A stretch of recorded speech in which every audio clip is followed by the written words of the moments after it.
Baik, Assalamualaikum warahmatullahi wabarakatuh. Waalaikumsalam. Bapak, Ibu, kedengaran ya suara saya ya? Benar. Benar.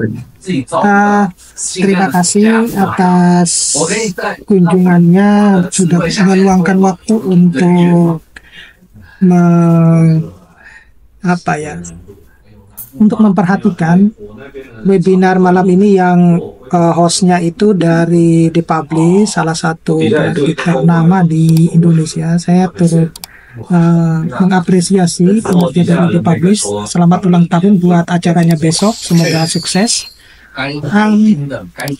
Bapak Ibu tentunya tidak asing dengan istilah yang namanya artificial intelligence atau AI, di mana teknologi ini memang beberapa tahun terakhir ini ya, 2-3 tahun terakhir ini lumayan booming ya.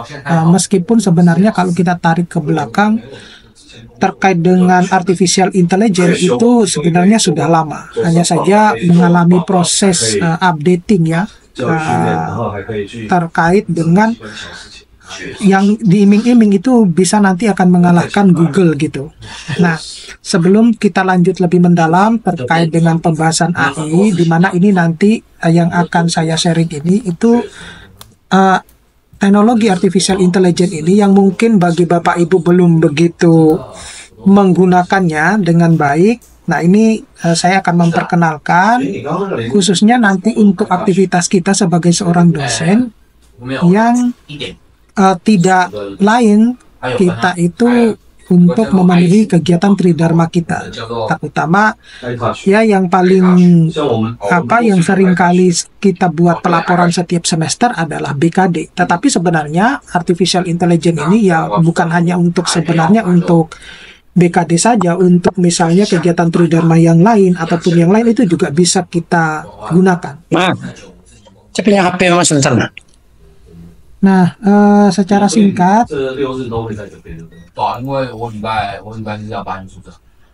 saya perkenalkan dulu, saya adalah Muhammad. Recording in progress.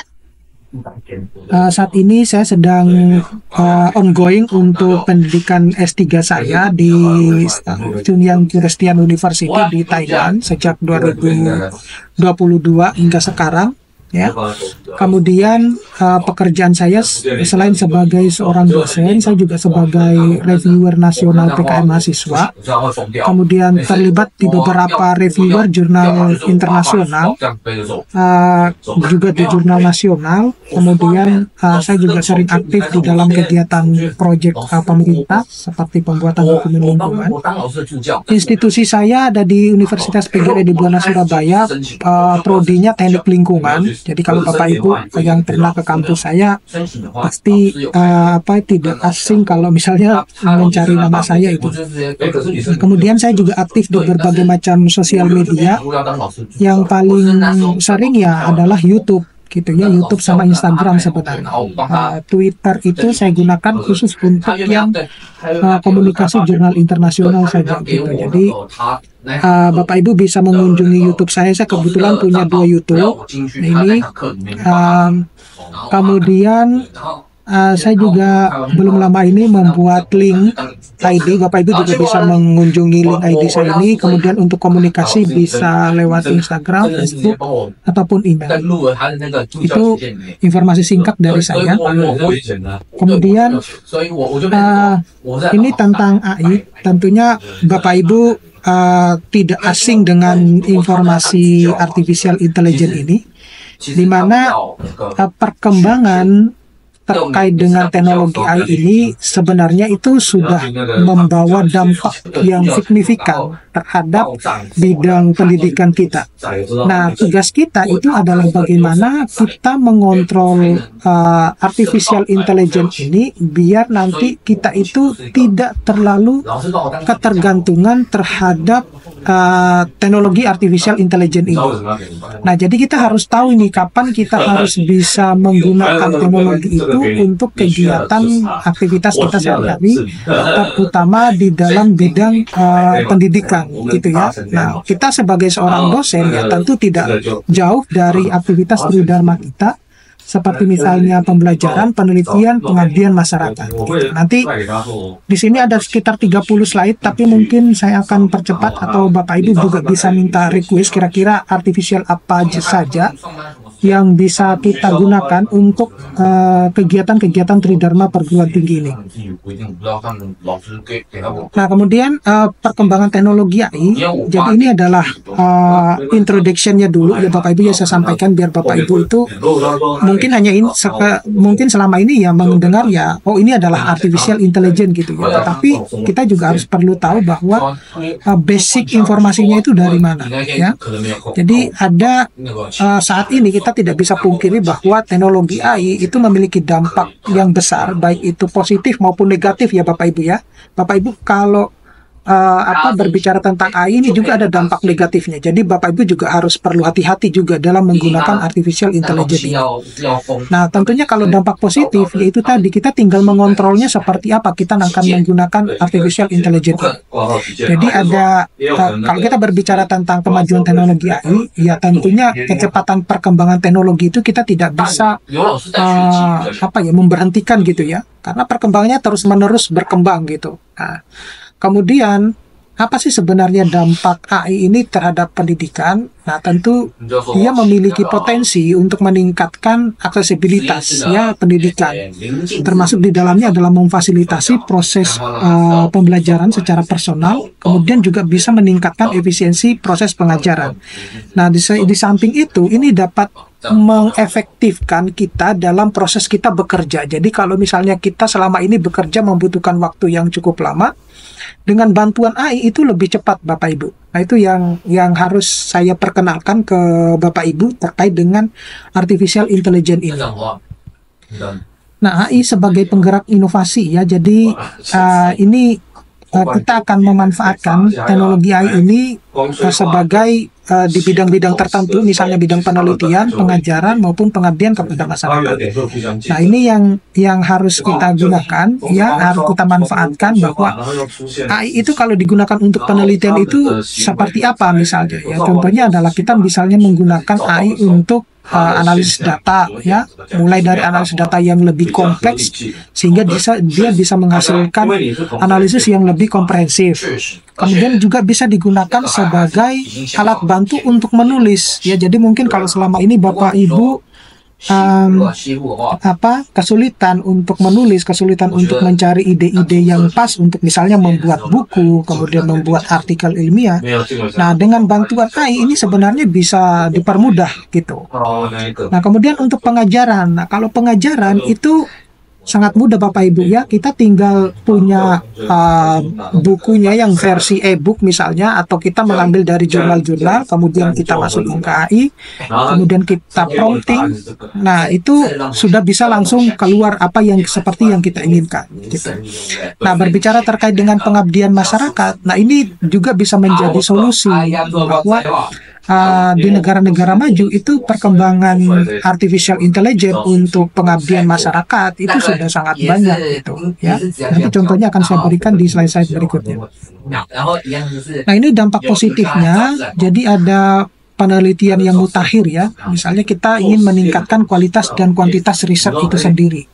Kemudian ada bentuk pengajaran inovatif, yaitu kita bisa menerapkan sebenarnya metode baru dalam pengalaman belajar yang interaktif. Jadi kita akhirnya punya berbagai macam variasi nih kalau kita mau belajar itu seperti apa. Kemudian ada pengabdian yang efektif, ya tentunya ada solusi yang tepat guna kita berbasis AI gitu. Nah, tentunya ke depannya ini akan membutuhkan kolaborasi dan komitmen kita sebagai seorang pengajar ya, sebagai seorang dosen ataupun guru terhadap teknologi AI ini. Nah, ini kalau kita lihat memang sudah ada kolaborasi yang muncul antara pemerintah, institusi pendidikan, industri itu saya sejauh ini belum menemukan informasi yang tepat di Indonesia terkait dengan perkembangan AI di bidang industri gitu. Nah, dan juga di masyarakat itu ya mungkin hanya baru sedikit gitu.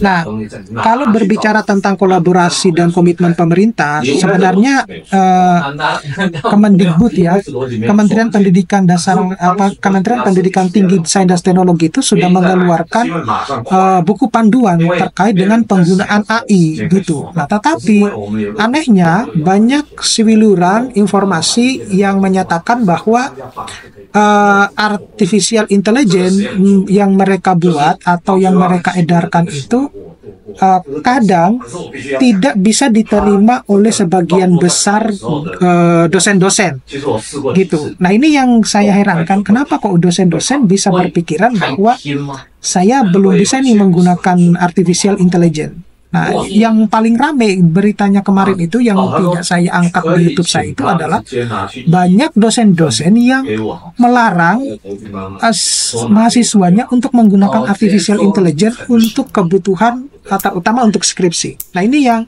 pada akhirnya saya memang tidak menanggapi informasi tersebut ya, tetapi saya beranggapan bahwa guru ini dia harus sekolah ulang nih, dosen ini, kalau misalnya dia berpendapat seperti itu, karena ini akan sangat membantu sebenarnya, membantu dia untuk mempercepat proses membimbing misalnya, kemudian mahasiswanya juga akan cepat lulus. Nah, itu yang sangat disayangkan sekali bahwa dosen-dosennya belum begitu memahami hal tersebut. Nah, oleh karena itu, perlunya dosen-dosen itu harus membaca e-book terkait dengan panduan penggunaan AI tersebut yang dikeluarkan oleh Menteri Pendidikan Sains dan Teknologi tersebut. Di mana di situ juga telah dibahas bahwa ada dampak-dampak negatif kalau kita tidak mengontrol penggunaan AI ini dengan baik. Nah, kemudian kalau berbicara tentang institusi pendidikan, maka tentunya ini ya hubungannya dengan kita sebagai seorang pendidik, ya kita harus bisa aware terhadap perkembangan teknologi yang saat ini. Jadi tidak ada lagi informasi yang simpang siur yang seakan-akan bahwa ini itu sulit untuk diterapkan gitu. Jadi sudah saatnya kita itu harus move on, Bapak Ibu. Seperti halnya ketika awal munculnya COVID-19 ya, kita tidak pernah mungkin kalau tidak ada COVID-19 mungkin kita tidak akan pernah yang namanya mengenal Zoom ini. Meskipun sebenarnya informasi Zoom itu sudah banyak diterapkan di kampus-kampus luar negeri gitu. Nah, tetapi untungnya dengan adanya Zoom itu justru kita bisa mengenal adanya Zoom itu dengan adanya COVID tersebut. Nah, itu salah satu, mau nggak mau kita itu harus bisa adaptasi dengan keadaan kondisi yang berkaitan dengan teknologi ini. Kemudian industri. Nah, industri ini seperti yang saya bilang tadi bahwa saya sudah berusaha mencari referensi kira-kira teknologi apa yang mereka gunakan, AI apa yang mereka gunakan untuk dalam kebutuhan industri. Nah, sejauh yang saya pahami, tapi menurut saya ini juga belum begitu menarik. Kalau menurut saya ya, mereka hanya cuma menggunakan AI tertentu yang untuk membantu memberikan notulensi ketika rapat misalnya. Mereka biasanya menggunakan meeting.ai gitu. Nah, bagi saya itu bukan sesuatu hal yang menarik karena meeting.ai itu ya itu sudah lama munculnya gitu, jadi tidak ada inovasi. Nah, itu yang saya cari kira-kira apa yang mereka gunakan. Nah, kemudian kebutuhan untuk masyarakat ya, kalau masyarakat itu juga masih dalam bentuk ini juga yang terbaru ya saat ini di WhatsApp kita itu sudah ada Meta gitu ya. Tetapi ya itu juga sebenarnya kalau bagi saya ya itu juga sebenarnya sudah ilmu yang lama, informasi yang lama, cuma di-upgrade bisa diaplikatifkan di dalam bentuk WhatsApp seperti itu. Nah, kemudian sinergis akademik, industri, dan pemerintah ini ya tentunya perlu yang namanya kerjasama ya antara riset bersama, kemudian inkubasi startup misalnya, kemudian bisa kita mengimplementasikan kebijakan. Nah, saat ini itu belum diatur ya undang-undang yang khusus untuk menangani kebijakan-kebijakan, terutama kalau misalnya ada seseorang itu yang menggunakan AI itu untuk hal-hal yang negatif. Karena Bapak Ibu kalau misalnya kita mengikuti perkembangan zaman ya terkait dengan teknologi itu, ternyata banyak sekali AI itu juga yang bersifat negatif. Bapak Ibu juga harus hati-hati terkait dengan AI ini. Jadi kalau misalnya Bapak Ibu tiba-tiba contoh saja ini. Kalau misalnya kemudian Bapak Ibu menemukan video Bapak Ibu misalnya saling berpelukan padahal itu bukan Bapak Ibu lakukan, ya, maka itu kalau bisa dideteksi secara mendalam, itu besar kemungkinan adalah AI. Gitu. Ya meskipun saat ini editingnya itu masih dibilang kasar, jadi masih akan ketahuan bahwa ini itu adalah AI gitu. Nah, tetapi seiring dengan perkembangan zaman, kalau itu kita tidak pahami, wah itu akan berbahaya sekali gitu. Nah, oleh karena itu diperlukan undang-undang aturan bahwa yang akan mengatur kebijakan tersebut jangan sampai nanti akan merugikan orang lain dan juga diri kita masing-masing. Nah, ini langkah selanjutnya ya. Jadi ini sekadar informasi berdasarkan apa yang saya pahami, bahwa nanti ini tahun 2024 itu sebenarnya sudah banyak AI yang beredar di Indonesia ya, termasuk yang buatan lokal. Kemudian ada di tahun 2025 itu adalah implementasi kurikulum AI di 50% perguruan tinggi, dan ini saya rasa belum ada universitas yang menerapkan artificial intelligence ya. Bapak Ibu mungkin bisa berkomentar di sini apakah kampusnya sudah menerapkan artificial intelligence di dalam kurikulumnya. Kemudian ada di tahun 2026 itu ada pembentukan 10 pusat unggulan AI di kota-kota besar ya, di mana semuanya itu sudah berbasis AI ya. Kemudian di tahun 2027 itu mungkin akan dilakukan evaluasi penyusunan strategi berdasarkan pencapaian yang dari 2024 hingga 2026 ini. Itu prediksinya. Nah, kemudian etika dalam penggunaan AI itu adalah transparansi, kemudian akuntabilitas, keadilan dan keamanan. Ini juga perlu dipahami buat kita semua Bapak Ibu terkait dengan etika di dalam penggunaan artificial intelligence ini. Nah, yang menjadi pertanyaan besar adalah sudah sejauh mana sebenarnya kesiapan sumber daya manusia, terutama di Indonesia, yang berhubungan dengan artificial intelligence ini. Nah, kita sudah siap nggak? Nah, jangan-jangan dosen-dosen itu belum siap sebenarnya kalau misalnya nanti kita itu mau menerapkan kurikulum AI di kampus kita. Jadi ya harapannya adalah dosen muda bisa lebih aplikatif ya di dalam menggunakan teknologi AI. Nah, sayangnya beberapa bulan kemarin ketika saya pulang kampung ya ke Indonesia, ternyata anak-anak mudanya, dosen-dosen mudanya itu belum terlalu aware dengan teknologi AI ini. Nah, sedangkan kita yang di luar negeri itu ya udah keseharian makanan kita sehari-hari ya kita menggunakan AI. Jadi sampai kita itu bingung ini AI apa lagi ini ya, karena satu di sini ada mata kuliahnya, kemudian hampir setiap minggu itu pasti ada pelatihan tentang AI. Jadi ya udah hampir dikatakan kenyang lah dengan AI ini. Nah, kemudian tantangan utamanya dalam implementasi yaitu kesenjangan digital. Kesenjangan digital itu artinya begini Bapak Ibu. Ya kita ketahui ya bahwa teknologi AI itu membutuhkan kecepatan di dalam mengakses teknologi tersebut. Nah, kita secepat apa ini mengakses informasi itu. Kemudian belum adanya regulasi. Saya di sini menulisnya regulasi yang belum matang karena di buku ketika saya juga baca buku panduan terkait dengan penggunaan AI itu juga dia tidak membahas regulasi yang sebenarnya bisa diterapkan gitu.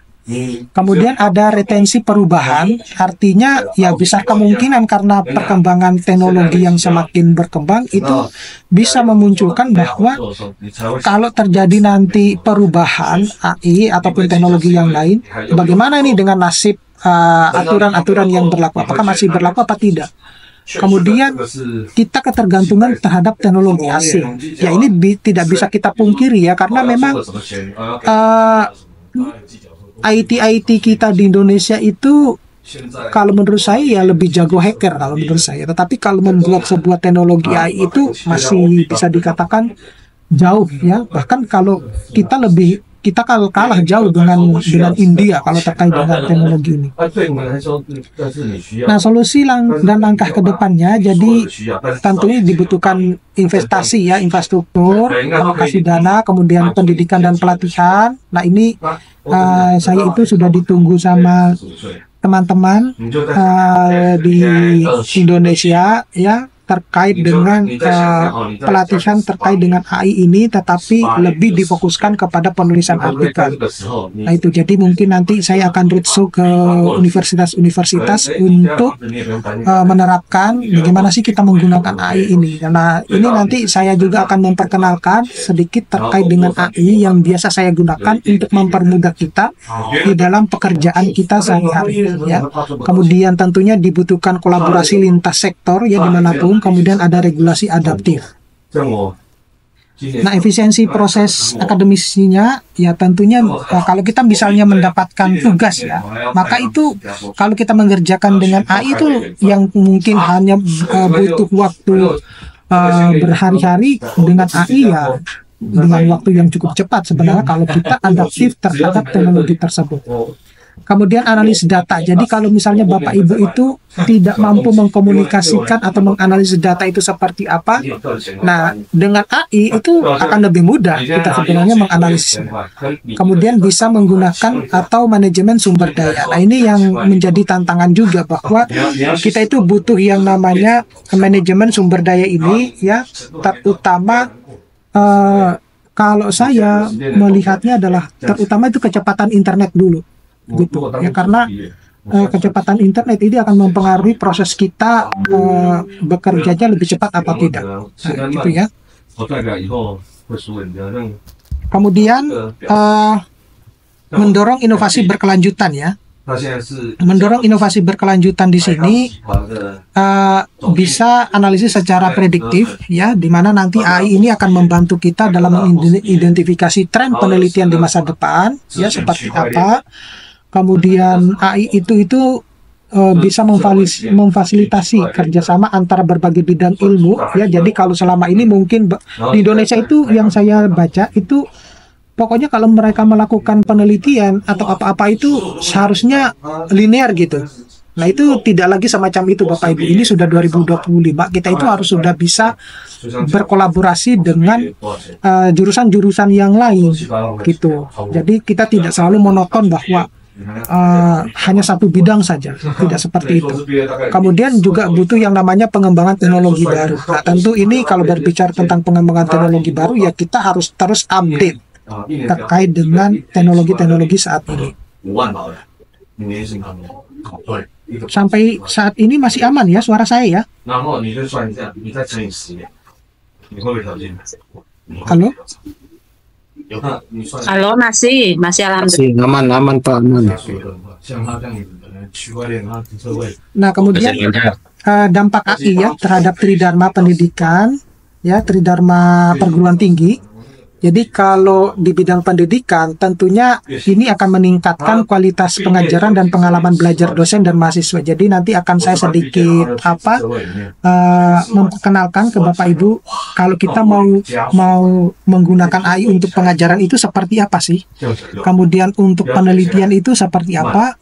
Kemudian untuk pengabdian itu seperti apa. Jadi kalau pengabdian ya mungkin agak mirip ya dengan kita melakukan penelitian. Kira-kira misalnya mau membuat ide itu untuk proses pengabdian itu seperti apa. Itu sama halnya dengan penelitian gitu ya. Nah, AI tentunya yang paling sering digunakan itu yang paling populer ini yang disebut dengan mother of AI itu adalah ChatGPT. Jadi AI itu awal mulanya ya, ChatGPT ini yang paling sering digunakan. Nah kita tentunya kalau Bapak Ibu tidak menggunakan AI yang yang lebih ini ya, yang lebih akurat ya, kemudian promptingnya yang tidak ini, maka ya dia akan absurd, dia akan mencari informasi itu sukanya gitu. Tetapi kalau kita kontrol, maka apa yang dia keluarkan itu ya tentu sesuai dengan hasil yang diinginkan. Nah, hanya saja saya baru menemukan beberapa informasi terkait AI yang saya gunakan, bahwasanya ternyata di AI itu yang dia itu, kalau saya menulis paper, ternyata sumber referensinya itu kadang tidak diambil dari jurnal-jurnal yang tidak memiliki impact factor yang tinggi gitu. Nanti saya akan tunjukkan Bapak Ibu ya, apa yang saya maksud gitu. Itu yang akhirnya ternyata kita harus perlu pengontrolan yang lebih ekstra ini terhadap penggunaan AI ini ya. Terutama kalau kita gunakan untuk menulis. Nah, kalau untuk pengajaran saya kira tidak masalah kalau Bapak Ibu sudah punya yang namanya misalnya jurnal yang sudah di-download, kemudian e-book misalnya ya, buku-buku pelajaran yang sesuai dengan jurusan masing-masing, maka itu bisa diterapkan. Tetapi yang menjadi permasalahan itu, nah ini ketika saya mendapatkan informasi ini ketika saya mengalami 2 kali penolakan di artikel saya di internasional. Jadi menurut saya itu apa yang saya tulis itu sudah bagus gitu. Nah, kemudian saya coba menanyakan ke AI ya, salah satunya ke ChatGPT. Kenapa sih artikel saya ini ditolak 2 kali, sudah 2 kali gitu ya. Jadi setelah dianalisis, saya berikan prompting, setelah dianalisis ternyata jawaban yang dia berikan itu cukup mencengangkan. Pada intinya dia menyuruh saya untuk mengganti sebagian besar referensi yang saya gunakan. Nah, setelah saya lihat ternyata benar gitu. Itu yang kalau misalnya yang saya tulis secara manual, tentunya saya selalu menggunakan referensi-referensi dari jurnal yang memiliki impact factor yang tinggi. Nah, itu pada akhirnya ya saya ganti gitu. Nah, ini yang akan membantu kita di dalam proses di kegiatan Tridharma kita ini. Nah, pembelajaran, kalau di bidang pembelajaran, kalau kita memanfaatkan ChatGPT ini bisa kita gunakan untuk pengembangan materi ya. Juga bisa digunakan sebagai umpan balik terhadap materi yang sudah kita berikan, dan juga bisa kita gunakan sebagai riset gitu. Nah, itu yang bisa kita manfaatkan kalau di bidang pengajaran. Nah, kalau di bidang penelitian, tentu ChatGPT ini sebagai alat bantu untuk menulis, tetapi untuk pencarian atau penelusuran referensi kita tidak bisa mempercayai ChatGPT. Makanya dibutuhkan artificial atau AI yang lain untuk bisa mengontrol tadi referensi-referensi yang kita butuhkan. Jadi kalau mungkin selama ini Bapak Ibu berpikir atau beranggapan bahwa ChatGPT itu asal-asalan mengambil referensinya, ya memang benar karena tidak dikontrol. Tetapi kalau dikontrol dengan menggunakan teknologi AI yang lain, maka dia bisa menghasilkan referensi yang seperti yang kita inginkan. Dan Bapak Ibu tidak perlu lagi khawatir bahwa dia akan terkena plagiarisme apa enggaknya. Karena bahasanya setiap kali kita generate itu akan berbeda. Meskipun dengan topik yang sama, dengan referensi yang sama. Dia akan tetap memberikan alternatif alternatif bahasa yang berbeda. Gitu. Jadi Bapak Ibu tidak perlu khawatir bahwa ini Turnitin yang ketika dicek di Turnitin plagiarismenya berapa, semacam itu. Jadi tidak perlu khawatir hal tersebut. Dia akan otomatis langsung memparaphrase seperti itu. Nah, kemudian ChatGPT itu juga bisa sebenarnya digunakan untuk menganalisis data, gitu ya. Nah, kemudian kalau untuk analisis data, saya biasanya kalau menganalisis data dulu ya, sebelum mengenal artificial intelligence ini, ya bisa berhari-hari untuk menggunakan bahasa yang tepat, menggunakan bahasa, ini adalah bahasa pasif, ini bahasa aktif. Nah, itu yang kadang yang saya butuhkan itu semacam itu. Nah, ketika saya sudah menggunakan ChatGPT untuk membantu menata bahasa saya, itu jauh lebih bagus gitu. Nah, sayangnya ChatGPT itu, Bapak Ibu, kita harus coba-coba karena dia akan menyesuaikan dengan cara kita bekerja, gitu. Jadi, itu tentunya berbeda dengan ChatGPT yang mungkin Bapak Ibu gunakan. Nanti akan saya perlihatkan di ChatGPT saya seperti apa, gitu ya. Jadi, terutama kalau kita berbicara tentang pemrosesan data yang lebih besar, identifikasi polanya misalnya itu, kemudian peningkatan akurasi itu, ChatGPT akan lebih memberikan gambaran secara umum. Tetapi kita juga harus mengontrolnya, Bapak Ibu, ya. Tidak bisa kita 100% mempercayainya. Dia hanya cuma akan membantu bahwa analisis ini tepat nggak, terutama di dalam pembacaan angka itu biasanya dia tidak tepat, gitu. Karena memang sejauh ini kalau dia membaca data kuantitatif dia masih lemah, gitu, sehingga dia perlu bantuan untuk menampilkan data kuantitatif tersebut. Tetapi kalau untuk yang kualitatif dia powerful ini. Nah, tinggal kita mengontrolnya seperti apa, gitu. Nah, ini prediksi dan simulasi. Jadi ya kita bisa menginput data, ya. Kita bisa menginput data yang kita inginkan, kemudian proses simulasinya seperti apa, kemudian hasil prediksinya apakah sesuai dengan yang kita inginkan atau tidak. Nah, itu yang menjadi pertanyaannya. Nah, di sisi yang lain, artificial intelligence itu ya, terutama ChatGPT itu juga bisa secara otomatis menulis penelusuran ilmiah. Jadi, saya Bapak Ibu kalau menggunakan artificial intelligence itu yang saya pelajari bukan hanya untuk bidang saya sebagai dosen, sebagai tridharma, bukan.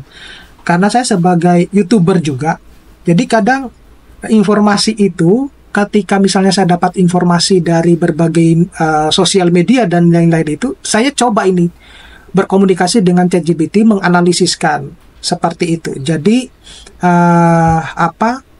deskripsi video saya itu, terutama yang ada di dalam deskripsi video yang bukan saya omongkan, itu lebih banyak bersumbernya dari ChatGPT itu untuk mempercepat saya mengetik, gitu ya.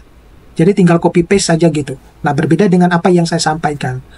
Nah, tentunya ini harus bisa kita manfaatkan betul-betul. Nah, kadang ChatGPT itu juga kita gunakan sebagai tools untuk Grammarly. Jadi Bapak Ibu tidak perlu khawatir bahwa bahasa Inggris saya nggak bagus gitu. Saat ini tidak butuh semacam itu lagi, Bapak Ibu. Tinggal nanti promptingnya yang bagus, dia akan keluar seperti bahasa yang kita inginkan. Dan Grammarly-nya pasti sudah bagus gitu.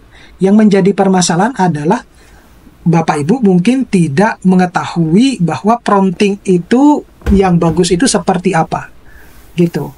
Nah, Bapak Ibu nanti bisa mengklik link yang ada di informasi pribadi saya tadi itu.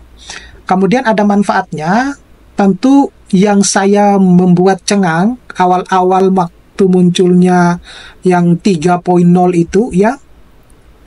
Itu tata bahasanya memang waktu itu kan masih versi gratis ya, jadi sudah lumayan bagus lah. Nah, ketika sudah berkembang menjadi 4.0 itu ya dia lebih powerful gitu, dan disinyalir nanti ke depannya ChatGPT ini akan setara dengan cara berpikirnya profesor gitu. Itu yang saat ini sedang saya tunggu-tunggu. Nah, kalau di negara-negara yang lain bahkan ChatGPT itu sudah diaplikasikan untuk penelitian gitu. Itu yang kemarin waktu saya ikut di webinarnya di profesor yang ada di Jepang. Kebetulan dia mengisi artificial intelligence ini untuk riset gitu ya. Nah, itu yang saya masih bingung, kenapa kok proses pengambilan datanya itu yang memproses itu sudah ChatGPT gitu. Jadi angka-angkanya itu sudah tercatat otomatis di ChatGPT gitu. Nah, itu yang bikin saya masih di luar nalar gitu. Nah, kemudian saran referensi dan citasi saya tidak merekomendasikan kalau menggunakan ChatGPT. Kita harus menggunakan artificial yang lain, teknologi yang lain. Kemudian kalau pembuatan draft awal makalah itu kalau misalnya referensinya terkontrol, oke lah gitu. Tapi kalau untuk membuat strukturnya boleh gitu ya. Kemudian kalau pengabdian masyarakat ya mungkin kalau yang bidang pendidikan ya, terutama misalnya mereka yang seringkali melakukan pengabdian masyarakat ke sekolah-sekolah, ya mungkin dia bisa memperkenalkan nih artificial intelligence yang cocok untuk diterapkan ke guru-guru misalnya semacam itu, dengan menggunakan pelatihan-pelatihan atau konsultasi terkait dengan ChatGPT ini. Kemudian untuk pengabdian yang lain itu ya tentunya teknologi yang bisa menginspirasi perubahan. Nah, ini yang menjadi tantangan ke depannya, bahwa apakah kalau kita menerapkan artificial intelligence ini benar-benar akan terjadi atau bisa menginspirasi gitu.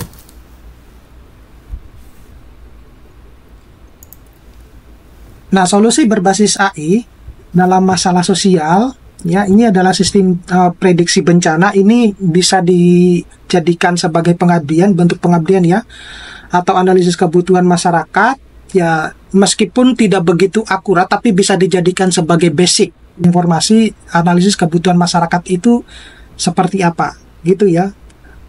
Kemudian optimasi distribusi bantuan, ya, misalnya AI ini bisa efisien mendistribusikan bantuan dengan memetakan rute terbaik dari dan prioritas penerima. Itu saya kemarin mencoba-coba yang Meta, tetapi ternyata kalau menurut versi saya belum begitu akurat gitu. Jadi saya coba misalnya kalau mau rute dari kantor saya ke rumah itu seperti apa. Jadi dia masih membacanya itu versi Google Map gitu. Padahal Google Map itu kadang kita diarahkan ke jalan-jalan yang lebih muter-muter gitu.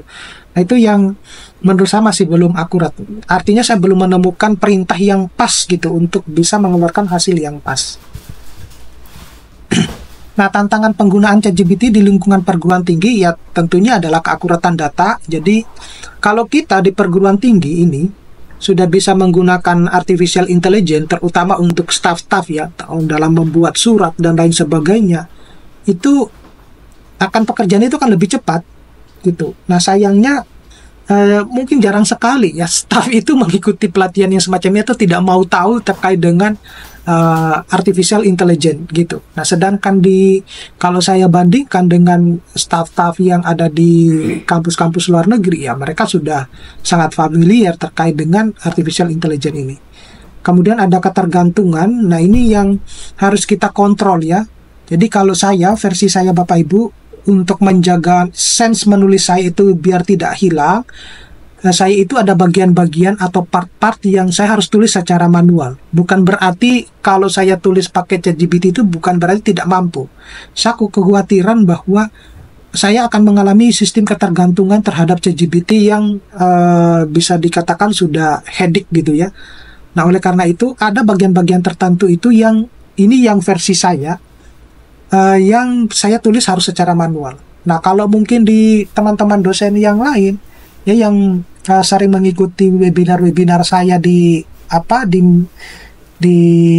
tempat-tempat yang lain itu, ya mungkin mereka sudah akan 100% menggunakan ChatGPT. Tapi saya tidak selalu merekomendasikan itu gitu.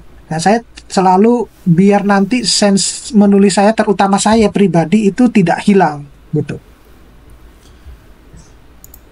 Nah, isu etika, nah ini yang terjadi bahwa kalau kita menggunakan ChatGPT itu akan nilai plagiarismenya akan tinggi, kemudian bisa dibilang curang dan juga bias. Tidak seperti itu Bapak Ibu. Ini bagi mereka yang yang belum terlalu terjun jauh dengan menggunakan ChatGPT ini. Gitu. Kalau Bapak Ibu sudah terbiasa menggunakan ChatGPT ini, ya seperti yang saya bilang tadi, bahwa dia akan mempercepat proses kita belajar menyelesaikan pekerjaan. Itu seperti apa gitu. Jadi tidak perlu lagi khawatir dengan plagiarisme kita itu berapa, karena setiap kali kita generate, dia tetap akan mengeluarkan bahasa yang berbeda. Macam itu. Kemudian strategi mitigasinya ya, untuk mencegah, merancang tugas yang mengedepankan kemampuan berpikir kritis. Nah, ini saya nanti kalau misalnya sudah balik ke Indonesia itu, karena di sini itu sudah berbasis AI kebanyakan mata kuliahnya, itu nanti saya juga akan menerapkan di kampus-kampus saya, tetapi belum akan saya share ke sini karena itu saya anggap sebagai nilai plusnya nanti di kampus saya semacam itu. Jadi ini bisa dijadikan sebagai analisis kritis, kemudian sintesis, dan juga bisa kita jadikan sebagai evaluasi kita untuk ya bisa katakanlah kita bisa dijadikan sebagai teman diskusi lah gitu, tetapi bukan untuk teman curhat ya Bapak Ibu ya. Misalnya saya punya masalah ini sama orang ini, tolong dong saya diberikan saran bla bla bla. Tidak seperti itu Bapak Ibu. Ini khusus hanya digunakan untuk kegiatan kegiatan kita sebagai seorang pendidik gitu. Nah, kesimpulan dari apa yang saya sampaikan pada malam hari ini yaitu tentang penyeimbangan peluang dan tantangan perguruan tinggi AI, di mana meskipun pemerintah itu, kementerian sendiri sudah mengeluarkan buku panduan terhadap penggunaan AI, ternyata masih banyak juga dosen-dosen yang ternyata masih belum begitu yakin dengan penggunaan AI ini. Nah, oleh karena itu kita semestinya harus sudah aware terhadap penggunaan AI. Nah, tugas kita adalah bagaimana kita mengontrol penggunaan AI itu atau kita bisa menggunakannya ke hal yang lebih bersifat positif ya, terutama karena kita seringkali dihadapkan dengan tugas administrasi yang cukup banyak, kemudian kita seringkali dihadapkan kepinginnya bahwa mahasiswa itu cepat lulus, ya kita bisa menggunakan teknologi AI ini untuk mempercepat proses dalam kita bekerja. Oke, terima kasih Bapak Ibu. Nanti kita sambung dulu ke pertanyaan. Nanti sedikit saya akan demokan apa saja yang biasa saya gunakan di dalam teknologi AI ini. Silakan Mas Gilang.